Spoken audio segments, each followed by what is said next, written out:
Welcome back. We are going to read chapter 3 in our book, Stink and the Shark Sleepover. I am excited to see what happens to Stink. This chapter is called Rotten Eggs versus the Shark Finders. Listen up, people, said Miss D is not for Dungeon or Dragon. She passed out maps and scavenger hunt sheets. Who's ready to be a detective? D is for detective, said Sophie. Miss Detective? Afraid not, said Miss D. But S is for scavenger hunt. Everybody got into teams. Our team is going to beat you, Stink Moody, said Riley Rottenberger. We're the Rotten Eggs for Rottenberger. Get it? I get it. The last one to finish will be a rotten egg, said Stink. He cracked himself up. Riley and the Rotten Eggs headed off.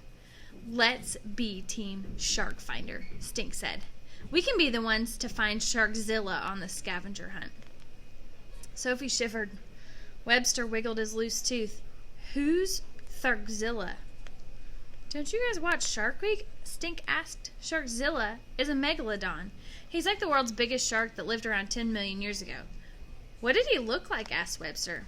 He was more than 50 feet long, and he weighed as much as a house. And he had 250 teeth. They say he would be able to bite through a car. I don't think I would want to meet that kind of shark, would you? Whew, yikes, said Sophie. But he's not real, right? He was. He was like a dinosaur shark, said Stink. They made a model of him for Shark Week. Like a giant shark robot with giant chompers made of steel. He bit through a mini fridge, a jet ski, and a red couch in one bite. Webster felt for his loose tooth to make sure it was still there. Is he here? I wish. But I read they have one of his fins here. It's 7 feet tall, and you can get your picture taken with it. This is megalo not boring, said Sophie, but everybody else already started the scavenger hunt. First, we have to find something that looks like a horse, said Stink. They followed the map, turning this way and that until they came to Seahorse Alley, a dark hallway lined with glass aquariums. There were spiny seahorses and pygmy seahorses. There were seahorses with fat tummies and seahorses that looked like they had the measles.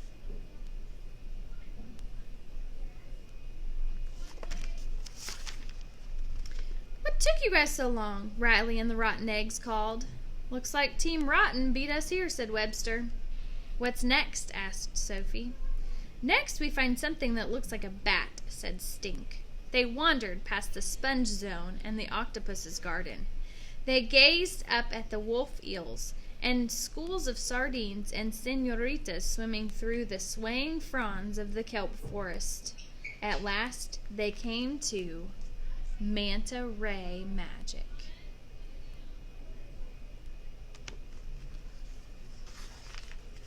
In no time, they spotted the bat ray.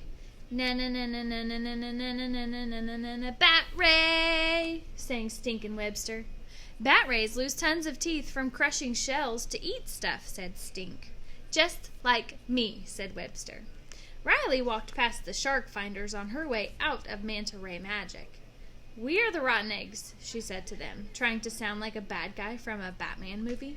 Learn it well, Stink Moody. It's the sound of your doom. Stink turned to his friends. Hurry up, guys. Now we have to find something that looks like a brain. Half of this stuff in the aquarium looks like a brain, said Webster. Seals barked in the background as Team Shark Finder entered Nemo's Reef. Wall-to-wall fish tanks held colorful clownfish playing hide-and-seek among sea anemones and neon-bright coral. One looked just like a floating brain. They all took a moment to gaze in amazement at the eerie, greenish, glow-in-the-dark brain coral, but Riley and her Rotten Eggs had beaten them to it again. What did one brain say to the other brain? Asked Riley. Stink shrugged. I'm going to outsmart you, Team Shark Finder. Clue by clue, the shark finders found a porcupine fish, a fairy penguin, and an electric eel.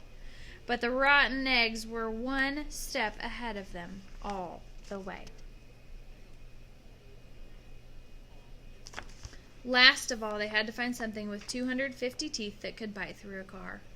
Sophie looked at Stink. Stink looked at Webster. Their eyes grew wide. "Sharkzilla!" they yelled, jumping up and down. Suddenly, Judy came rushing up to Stink, all out of breath. "There you are! Mom and Dad and I, you gotta go. Hall of Wonders, Stink." "Not now. We have just one more thing to find in the scavenger hunt, and we have to beat the rotten eggs." "Trust me, Stinker, you don't want to miss this." Okay, but make it fast."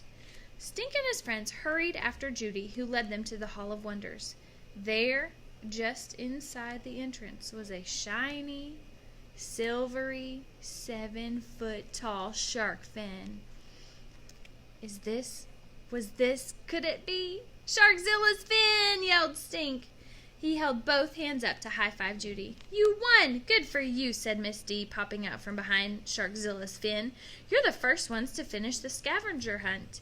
And as a prize for finishing first, you win the Shark Fin Award." Miss D handed them shark fin t-shirts that said, "I had a fin time at the aquarium." Stink rubbed his hand along the giant fin. "Is this the real Sharkzilla's fin from the model built for Shark Week?" "One and the same," said Miss D. "D is for dinosaur?" asked Sophie hopefully. "Wrong again," said Miss D, shaking her head. "Keep guessing." Just then, Riley Rottenberger and her team came rushing into the Hall of Wonders. "Last one to find Sharkzilla is a rotten egg," cried Stink.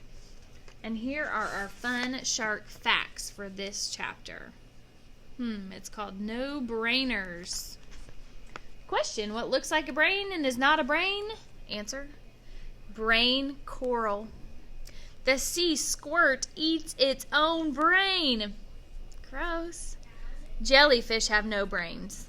And the jellyfish is saying, "If only I had a brain." And then, how big is your brain? A human's brain is the size of 2 fists. A sperm whale's brain is the size of 5 human brains. A guppy's brain is the size of half a grain of rice. Oh my goodness, that guppy has such a tiny little brain. All right, here's a math problem for you for the day.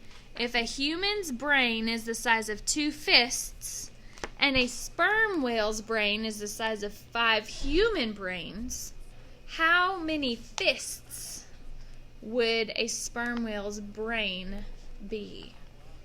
So I'm going to do 2 fists times 5 brains. 2 times 5. Let's see, I can count by 2s.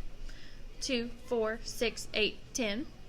Or I can count by 5s. 5, 10. So a sperm whale's brain is the size of 10 fists. Did you get that right? I bet you did. All right, my friends, tune in next time for the next chapter, which will be chapter 4.